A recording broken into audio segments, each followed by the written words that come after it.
শেখ হাসিনার ১.৫ দশকে ৬ শতাধিক গুম, অপেক্ষার প্রহর গুনছেন স্বজনেরা। ধীর গতিতে নামছে বানের পানি, বিধ্বস্ত জনপদে ঘুরে দাঁড়ানোর লড়াই। এবং কমছেই না ভোজ্য তেল, চিনির দাম, মাছ মুরগির বাজারও চড়া।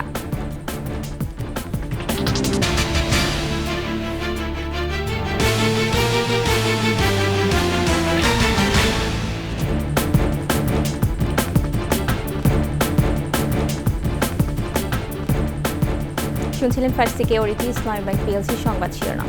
আমন্ত্রণ ২১ সংবাদে আপনাদের সাথে আছি মহিমা পলি। দর্শক, ২১ টেলিভিশনের সংবাদ একই সাথে সরাসরি দেখতে পাবেন আমাদের ফেসবুক পেজ www.facebook.com/2124 অনলাইনে। এছাড়া সাবস্ক্রাইব করতে পারেন www.youtube.com/21 চ্যানেলে। শেখ হাসিনার ১.৫ দশকের শাসনামলে যাদের বিনা কারণে আটক বা গুম করে রাখা হয়েছে তাদেরকে দ্রুত ফিরিয়ে দেওয়ার দাবি জানিয়েছেন স্বজনেরা।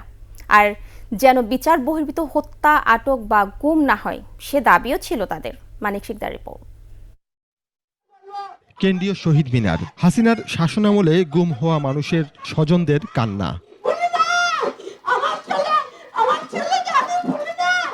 অবিলম্বে গুম হওয়া স্বজনদের খুঁজে বের করে হস্তান্তরের দাবি তাদের। আমার ভাইকে তারা তার ব্যবসা প্রতিষ্ঠানের থেকে র্যাব ও ডিবি এরকম পরিচয় দিয়ে, আইন শৃঙ্খলা বাহিনীর পরিচয় দিয়ে ওরা গাড়িতে উঠায়।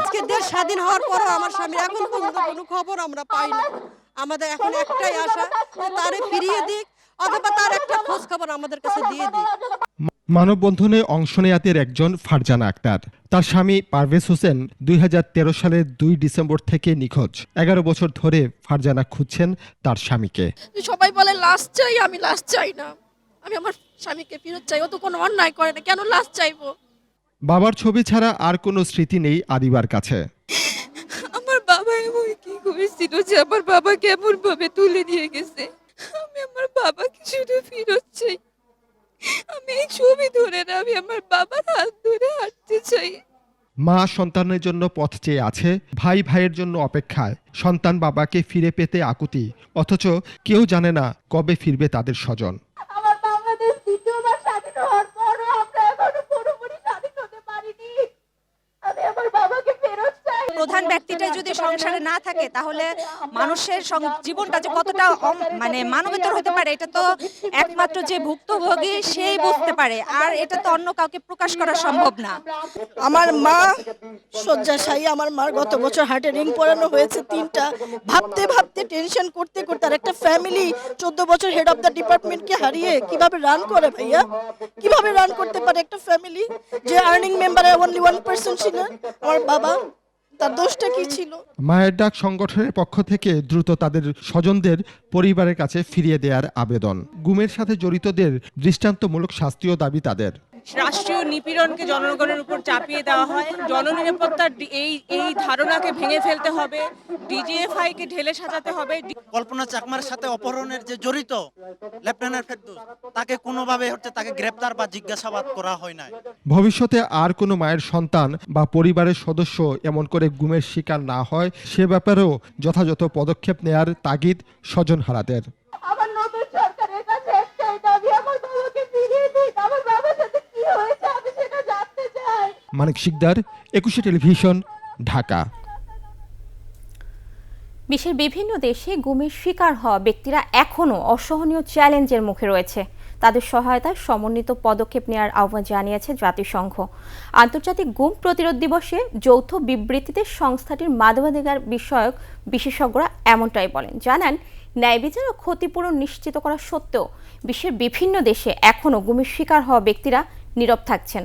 অনেকে অভিযোগও তুলে নিচ্ছেন। এ অবস্থায় আগামী বছর 15 জানুয়ারি সুইজারল্যান্ডের জেনেভায় ওয়ার্ল্ড কংগ্রেস অন এনফোর্সড ডিসঅ্যাপিয়ারেন্সেসে গুম প্রতিরোধে সমন্বিত ও কার্যকর পদক্ষেপ নেওয়া হচ্ছে বলেও জানান তারা।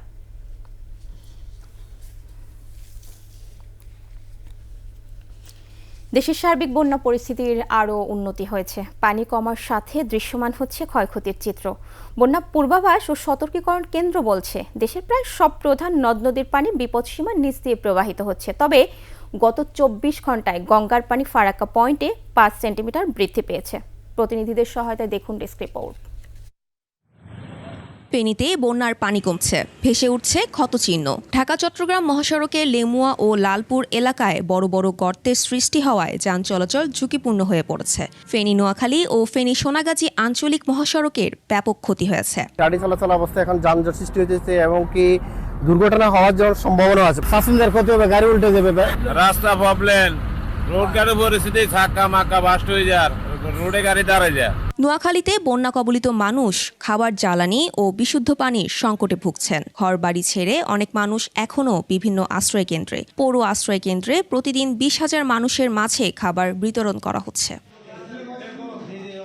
মৌলভীবাজারে জুড়ি নদীর পানি আরও 6 সেন্টিমিটার কমলেও এখনও 129 সেন্টিমিটার উপর দিয়ে প্রবাহিত হচ্ছে।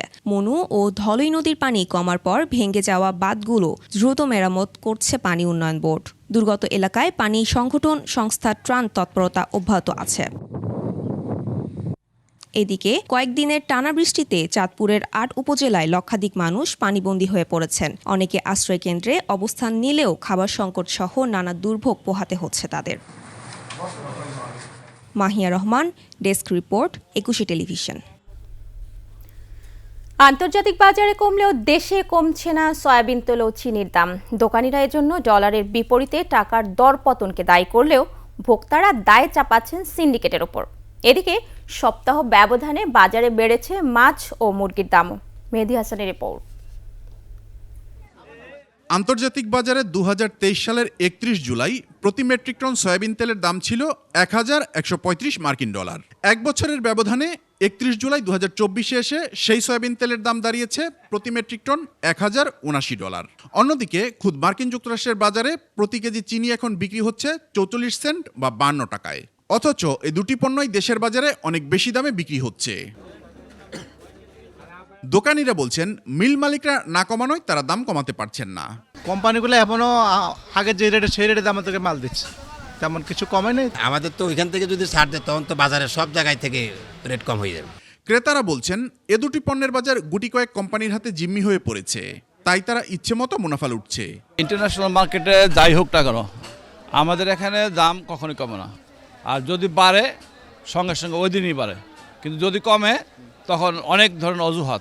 এদিকে গত এক সপ্তাহের ব্যবধানে খানিকটা বেড়েছে মাছের দাম। গত সপ্তাহে এই সপ্তাহে একটু মাছের দাম কেজিতে 100 টাকা বাড়ছে, যে ওই বন্যার কারণে মানে পানির কারণে মাছ কম ধরা পড়ে। মুরগির দামও বেড়েছে কেজিতে 5 থেকে 10 টাকা করে। গত এক সপ্তাহ থেকে আজ পর্যন্ত কেজিতে ব্রয়লার মুরগি 5 টাকা বাড়ছে আর কক মুরগি 10 টাকা বাড়ছে। তবে সবজির দামে নেই পরিবর্তন। দুন্দুল 60 টাকা, করলা 60 টাকা, কাঁকড়া 60 টাকা, শসা হলো 40 টাকা। বেগুন ছিল 80 টাকা, আজকে 70 টাকা, ঠিক আছে, শসা কেজি 50 টাকা। পেঁয়াজ, রসুন, আদার দামও অপরিবর্তিতই আছে। মেহেদী হাসান, 21 টেলিভিশন, ঢাকা। আবার আমন্ত্রণ 21 সংবাদে। শুরু হয়েছে 21 টেলিভিশনের 2 দিন ব্যাপী প্রতিনিধি সম্মেলন। এতে অংশগ্রহণ করেছেন দেশের সব জেলা ও উপজেলার প্রতিনিধিরা।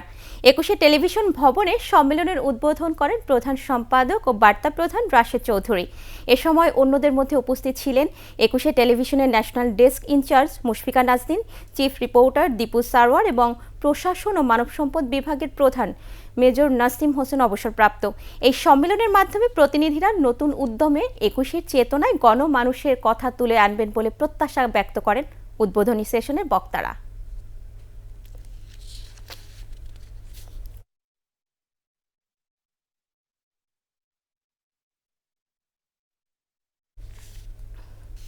এবার আন্তর্জাতিক সংবাদ।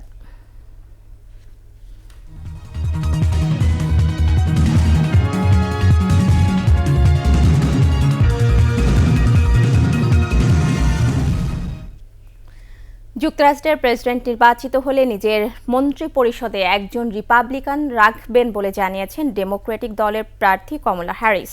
স্থানীয় সময় বৃহস্পতিবার সিএনএনকে দেয়া বিশেষ সাক্ষাৎকারে একথা জানান কমলা। প্রেসিডেন্ট নির্বাচনে প্রার্থী হিসেবে মনোনয়ন নিশ্চিতের পর এটি কোনো সংবাদ মাধ্যমকে দেয়া তার প্রথম সাক্ষাৎকার। এ সময় ইসরায়েল ও গাজার মধ্যে দ্বিরাষ্ট্র সমাধান চান বলে জানান কমলা হ্যারিস।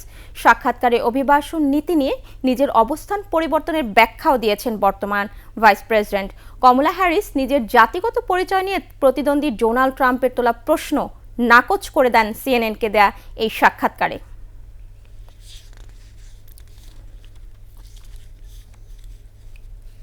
জানাবো খেলার খবর।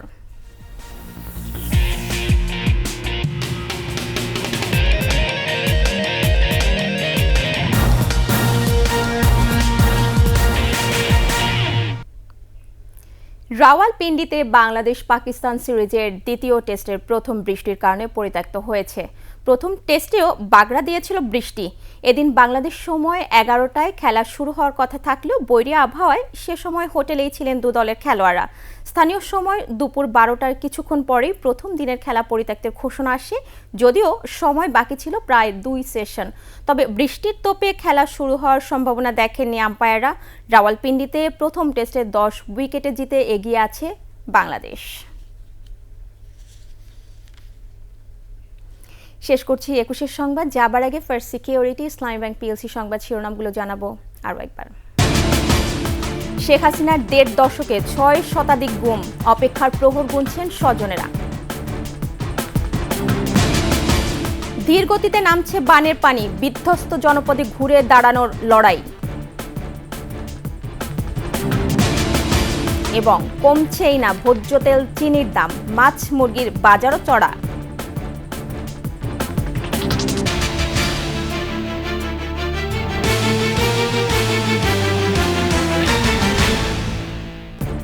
সর্বশেষ খবর জানতে ডায়াল করুন 2021 নম্বরে আর ভিজিট করুন ekushe-tv.com এই ওয়েবসাইটে। এছাড়া ফেসবুকে ভিজিট করতে পারেন facebook.com/ekushe24 অনলাইনে। এছাড়া সাবস্ক্রাইব করতে পারেন www.youtube.com/etv চ্যানেলে। এতক্ষণ সঙ্গে থাকার জন্য ধন্যবাদ। পরবর্তী সংবাদ বিকাল 4টা 55 মিনিটে দেখার আমন্ত্রণ রইল। একুশের সাথেই থাকুন।